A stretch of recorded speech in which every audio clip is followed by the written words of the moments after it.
What is up, everybody, and welcome back to another episode of Beyond the DJ Booth podcast. I'm Joe Bunn. That right there is my man, Brian B. What's up, dude? What's up, man? We're ready for season 2, episode 7. Sponsored by DJ Event Planner, our collectively favorite CRM for keeping up with your leads and your sales and your customers' information that they fill out before their big day. I agree. Good people over there. Good people over there. Thanks for sponsoring us. By the way, if you want to sponsor this podcast, we're all ears. Yeah, love to have you. What would you allow? Would you allow boxers, like a boxers company? I would love an energy drink. Okay, I like that one. I would love DJ gear. Yeah. Travel accessories. I'll review it.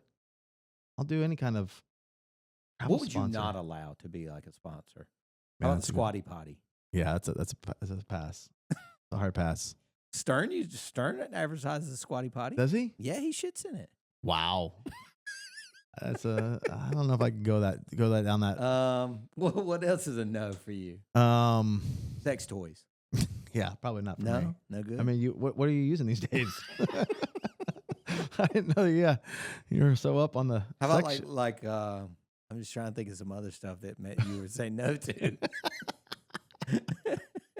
What if like somebody random like Hello Fresh, like a meals ready to go? I would consider it. Okay. Absolutely. I feel like though. How about like Squarespace or somebody like that? Yeah. I'm. Yeah, hey, I'm all about getting money, but I also feel like. But I want to be able to say I actually use the product. Okay. You know what I mean? Right, solid. Like solid, I would have to review it. I'd want to make sure it's something. I don't want to just come off like one of those people who hawks gear and you don't even use it, or unless the paycheck was extremely well in there. And I did go through that phase. I wasn't getting paid, but I was getting stuff from just these incredibly random companies for the YouTube channel, and I would review them and check them out, but I wasn't using them. Yeah, I would use them in here, make a video on it, and then just scrap it. You know what I mean, it was the very bottom of the barrel type gear. So then when this drops, yeah, we'll have just be finishing because we will have done it. This drops on Wednesdays, every Wednesday at 8 a.m. everyone. But we'll have just finished the DJ Collective Recharge in Arizona. Phoenix, yep. And some people are always like, hey, when you guys doing the next one? And we've kind of pivoted with our collective experiences and not done them live for the last year or two. We did nothing live in 2023. Right. No, I'm sorry, 2024. 2024. Yeah. But what did we do in 2024 for that community? We did what we are now calling collective mentoring, right? We did. You want to talk about that for a second? Yeah, man. We did 52. We did 52 live calls once a week with me, Jason Janheim, and Brian Bonacisi, live with group coaching. And why? I mean, what was your intent with it? How did you think this was going to help people? What was kind of your? I think I looked at it more as a kind of what do you call it? Where you're basically not required to be there, but it gives you something to look forward to and to get on and be accountable. That's the word I'm looking for. Be accountable every week, right? Okay. So it was a standing call at 8:30 every Monday night. I think I maybe missed 2. I think you missed 2. I think Jason missed 2. The other 2 of us were on. I mean, we did all 52 weeks. We had resources that were exclusive to those people. We had special guests that came on and talked about stuff that we weren't good at. And then so we decided, we were going to circle back and do it again for 2025. If you want to sign up, it's djcmentoring.com. We're still taking people now. We really just are getting started. Even when you're hearing this, we've only been in it for a month. We restructured the plan. Tell them a little bit about how we restructured it. And again, it can be monthly, or if you want to pay for the whole year, you can do that. Yeah. Well, let me say this first. I think it's nice when you have a resource of people who do things a little bit differently than you do, and also do them the same. And I feel like the 3 of us come at it differently in a lot of cases. Yeah. But it's just nice to know that you've got somebody, if you're going through an issue, like the format of this is people can submit questions similar to our podcast. That's right. and you get 3 answers for that one question of how that would be. And these aren't like, hey, let me give you a quick one line. We've actually spent time thinking about this. It's not like, what DJ controller do you Right. use? Like, it's like people go in. Some people write a damn paragraph. Right. Dan, I love those. He loves those. But from that, I just feel like it's, if you're ever going through something or dealing with something, you have expert, quote unquote, advice from people who've gone through it or have tried it, or maybe they haven't tried it. And that's the beauty of it, is I feel like it's raw and it's real. Like, if you've never done it, just similar to like a question we had last episode about retirement and stuff, if it's not in our bag, we'll be the first to tell you, like, this isn't really something that we specialize in. Maybe we need to bring in somebody who can do this well. Case in point, we talked about interactivity or interactive DJs. Yep. Neither of the 3 of us do it. Not great, no. So we brought in some people who do. Yeah. And had them speak, right? So from that standpoint, I just feel like the cost, which is $150 a month, you can't beat it. I mean, like, you literally, just to have the access to be able to ask questions and get a community of people to respond. From 3 completely unique perspectives. We don't even see what each other wrote. Right. Yeah. We don't. So I'm not even painted by their answers and vice versa. I don't like that word. Tainted. Not really sounds odd. It's not really not a go-to for me. Anyway, the format of this call, format of the group is we do 2 calls a month. Yep. Right. And then the other weeks we've come up with what we're calling the drop. Which is like an e-newsletter, but they're more than just like a hello. It's got resources, marketing tips, all kinds of things that I think over the course of a year, they're going to be resources and things that you'll be glad that you have, that we're not sharing out to the ether necessarily. Good stuff.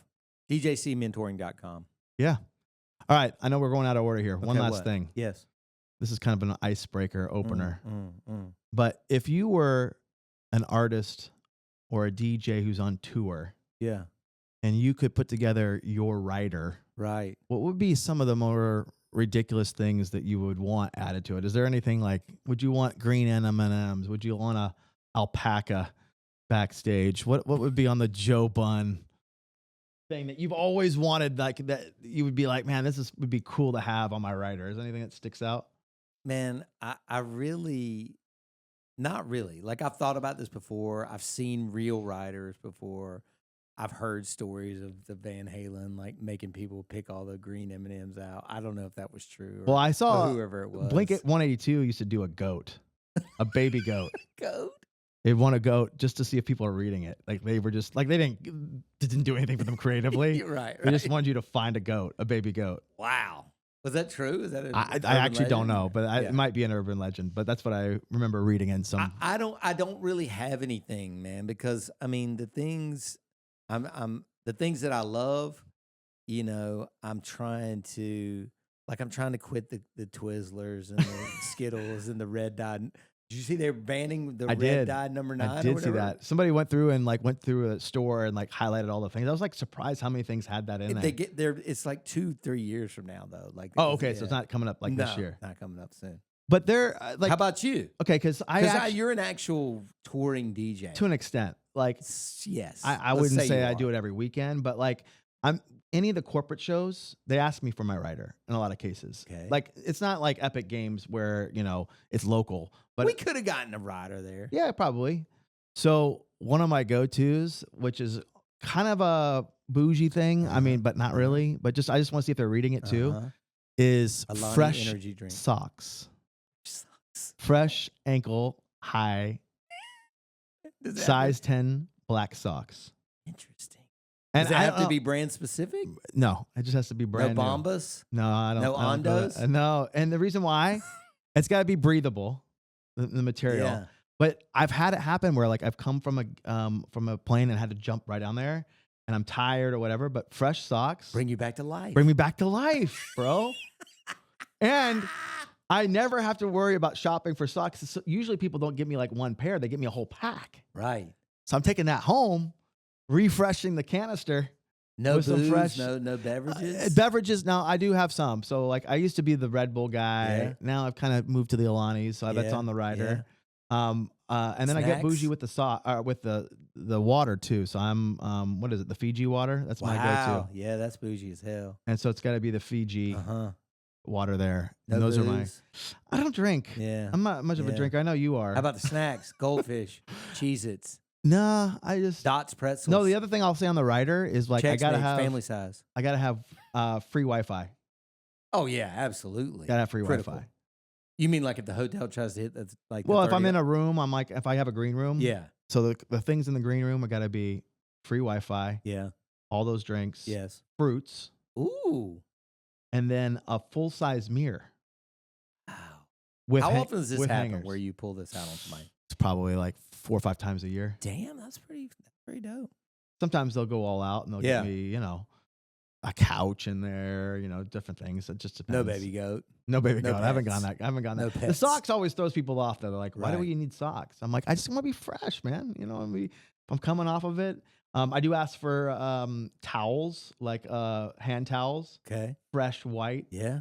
I haven't put the thread count on there yet, but Right. just to just have a couple of things there. This dude's a star, bro. No, I got none of this. I got none of this, bro. I think it's time to explore, man. It might be. You know? It might be.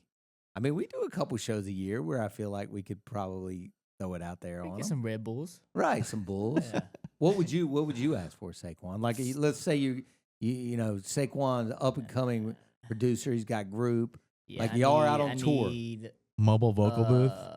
I need unlimited topos. Yeah, Topo Chico. Shout out Topo Yeah, yeah, Chico. yeah. I need a fountain of Red Bull. Yes. A fountain. You said Fiji. I'm gonna go Evian water. Evian. Ooh. Yeah, that's bougie. Ice Actually, cold, ice cold. the one I really like, Fiji is like kind of easy. If I want to go really bougie, I go VOSS. VOSS. VOSS. VOSS With that is round good. bottle, the Yeah. glass Norwegian. bottle. All glass. Yeah, I don't want the that plastic shit's- stuff. I want yes. the glass The bottle. Swedish ice. Yeah. Melted Swedish ice. Yeah. Well, you got a little toy here. Wait. Yeah, I do have a little toy. Speaking of so we've been talking about gadgets on the last few episodes. This little Ulanzi, I think is the brand, is basically the battery extender for the 360 camera that we use all the The time. battery extender. Right. So the camera goes up here. You got the USB-A old school to USB-C into the side of the Mhm. camera. So once the battery dies up here, this stick, which I've charged up with a USB-C with a battery indicator on it, goes there. And then it's got a 1/4-inch male top and then a 1/4-inch female on the bottom. So I'll screw my little tripod Got on it. the bottom of here and boom, just set it up on the booth. And then we've got power for the 360 all night. Because Okay. normally if we run it hard, it'll shut down. This The gives battery. you about how much more? I don't know. We've never really taken it to the limit, but I mean, long enough to have a 3-hour dance. Wow. party, So for sure. okay, For because I sure. feel like the 360 battery is not long. It's not long. The only thing that could happen before you run out of battery is the camera could overheat sometimes, depending on the temperature of the room. Okay. But this has been instrumental in giving Cost? us more. I knew you were going to ask me that. I have to get back to you. I think it was probably $30. Oh, really? Yeah. That seems much. like a It's substantial. no-brainer. Yeah, Yeah. substantial. And I saw somebody recently that had one of these, and they actually used it with the Bun Gear Command Center down into the same hole. If we're looking at the booth right across, see Yeah. where the laptop stand Yeah. is? See how the diameter of this Mhm. is very close to the Mhm. laptop stand? He had it on the other side. Makes sense. Yeah, into where that clamp is and clamped it down Oh, he inside clamped the it. booth. Got it. He clamped it. So Okay. anyway, shout out Ulanzi. We'll put it in Joe's Amazon finds underneath the video. Are we talking about any music today? I feel like you're next week. Are you dried up? Next week. Next week, you're saving it. Yeah, saving You're it. saving it. Batch saving it. Yeah. Well, Got do we have a some. question today? We do. We do have a question. Skip ahead a few slides there, my friend. Okay. Straight out of the Netherlands. Oh, Bart, is he back? Yeah, he's back. Bart is back. Is it Van Holder or Van Helder? I think you I may have spelled it wrong, It's probably. okay. Bart, shout out Bart in the Netherlands. Go ahead and you read this because when I turn my head, Saquon yells at me for coming off. the All mic. right. Why do most US based DJs that I follow use a DJ controller instead of a standalone one with a USB?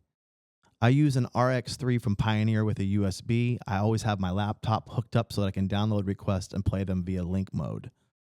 I don't know if I understand the question. Yeah, he's basically saying like, you know how like festival DJs just walk in with a USB stick. USB stick Yeah. instead of And they just stick it in the CDJs, or there's controllers Yeah. like the one he has where you just stick it. Do you have He's the basically RX3? asking why a private event DJ has a laptop sitting in their face all night. Okay. So what's your idea? The controllers I use don't have a USB, Right. you know, area for me to do it. I think the ones that I've seen, and maybe I'm wrong. I don't know if I'm familiar with the RX3, but like mobile DJs don't want to be carrying massive controllers that have that True. extra little screen in there. Right. To me, it's like one more thing that could break on transport potentially. True. And I think the other thing, and this is just me being naive to the USB sticks, I feel like my sorting is so much quicker on a computer than it would be turning knobs, typing things into a controller. Right. Same. That's probably my primary reason, more so All of those are definitely my reasons. And I think more than anything, and he does justify this by saying he does have a laptop available if he needed to download something. But for me, you know, Father of the Bride comes up, throws some sideball requests at me. Mm-hmm. I can simply boom, boom, boom, pull it from the cloud and literally be playing it on the next song. Yeah. The laptop right there. I don't have to turn around, you know, walk behind some facade or go pull it out of my bag. I guess probably about 5 years ago, I moved it out of the center of the booth over to the right, just so I had better eye contact with the crowd. But forever, it was hard for me to not have it right there in my face, in the middle of the booth, or the middle of the table, or the middle of the road case, or whatever. And finally, I moved it over to the right a few years ago. I think the other thing for me with the USB side of things, and again, I don't know how other wedding DJs are doing it.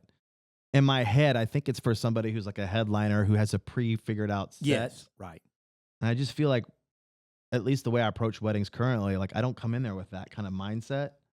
No. Even if I knew like this wedding we talked about earlier, where it's like, you know, somebody indie only. Yeah, right. I still would feel naked without all my stuff and searching it the way I need to. And no matter how well you prep for that, I mean, I'm sure that somebody's going to come up and be like, yeah, I heard you play MGMT earlier, but like, do you have this, this B, B cut off this record? Right. We wouldn't have that. Right.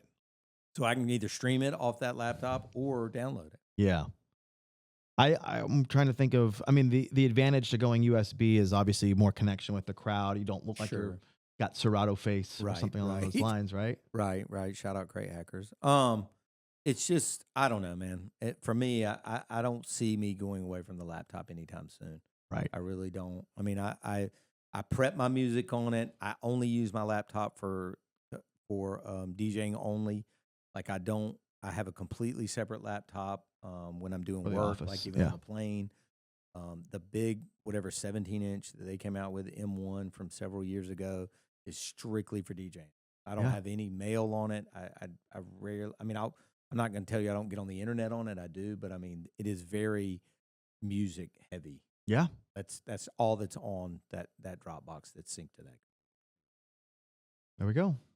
All right, folks. Good episode, man. Yeah, I hope that helps, Bart. Yeah. Thanks, Bart. Shout out the Netherlands. Let's put a bow on this one, man. Yeah, man. Thank you guys for listening. As always, leave us a review. We appreciate you guys. Again, if you want to sponsor the podcast, let us know. But shout out to DJ Event Planner for being our first sponsor. We appreciate them. And we're on to the next one. New episodes every single Wednesday morning at 8 a.m. Eastern Standard Time. They usually populate to all the streaming sites about 15, 20 minutes after that. So be standing by and ready on Wednesdays. Thank y'all. See ya. Later.